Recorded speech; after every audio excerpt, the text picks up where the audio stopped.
Hello, আসসালামু আলাইকুম। ওয়ালাইকুম আসসালাম। আপনি কে বলছেন আর কোথা থেকে বলছেন? আমি শ্রীলঙ্কা থেকে বলছি। আমার নাম ওয়াসি সিদ্দিক। আপনি যে এলপিএল এ আবেদন করেছিলেন, আপনার নাম লর্ড শান্ত, তাই না? হ্যাঁ, আমার নাম লর্ড শান্ত। আপনাকে কে বলেছে? আরে, আপনাকে আবার কে চেনে না? আপনি তো বাংলাদেশের বিখ্যাত লর্ড। ধন্যবাদ ভাই আমাকে চেনার জন্য। আচ্ছা ভাই, আপনি কি জন্য আমাকে ফোন করেছেন একটু ভালো করে বলবেন? ওকে ভাই, তাহলে শোনেন। শ্রীলঙ্কা প্রিমিয়ার লিগ অর্থাৎ এলপিএল এর ডাম্বুলা থান্ডার্স থেকে আমি ওয়াসি সিদ্দিক বলছি ভাই।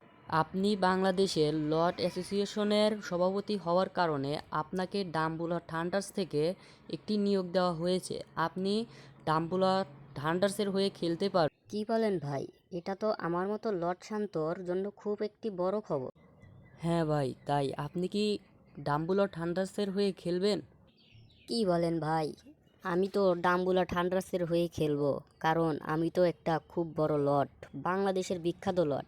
এমনিতেই আমার নাম বাংলাদেশের লট অ্যাসোসিয়েশনের সভাপতি বানানো হয়নি, আমার কাছে অনেক লট আছে। যদি আরও কোনো লটের প্রয়োজন হয় আমাকে বলবেন। আরও লিটন, মিথুন, আফিফ, আরও লট আছে, শুধু আমাকে একটু বলবেন, আমি লটের ব্যবস্থা করে দেবো। ঠিক আছে ভাই, এই ডাম্বুলা থান্ডার্স তো লর্ডদের নিয়েই একটা দল খোলা হয়েছে। আচ্ছা ভাই, কবে খেলতে যাব? ভাই বেশি কিছুদিন না, 2025 সালে আসলেই চলবে। কারণ আপনার মতো লট এই ডাম্বোলা থান্ডার্সে খুব বেশি প্রয়োজন।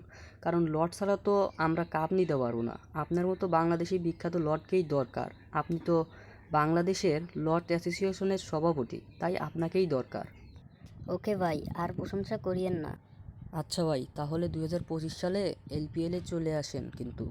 আপনাকে কিন্তু ডাম্বুলা থান্ডার্সেই দরকার, আর অন্য কোনো জায়গায় জানি নাম লেখেন না ভাই, প্লিজ। আচ্ছা ভাই, বললাম তো অন্য কোনো জায়গায় নাম লেখাবো না। আমার মতো লর্ড যে ডাম্বুরা থান্ডার্সের হয়ে খেলবে, এটাই তো কত সৌভাগ্যর ব্যাপার। ওকে ভাই, ভালো থাকবেন। 2025 সালে কিন্তু দেখা হচ্ছে। বাই। হ্যালো গাইস, আসসালামু আলাইকুম। আপনারা সবাই কেমন আছেন? আশা করি আপনারা সবাই ভালো আছেন। এটা আমার নতুন ফেসবুক পেজ, আশা করি আপনারা সবাই আমাকে সাপোর্ট করবেন। আপনারা যদি আমাকে সাপোর্ট করেন তাহলে এরকম আরও বিনোদনমূলক ভিডিও পেতে আমাকে মোটিভেট করবে। আশা করি আপনারা সবাই আমাকে সাপোর্ট করবেন। নেক্সট ভিডিও হবে লিটন দাসকে নিয়ে। আপনাদেরকে দেখার জন্য আমন্ত্রণ রইল আমার ফেসবুক পেজের পক্ষ থেকে। আজকের মতো এখানেই বিদায়। আপনারা সবাই ভালো থাকবেন।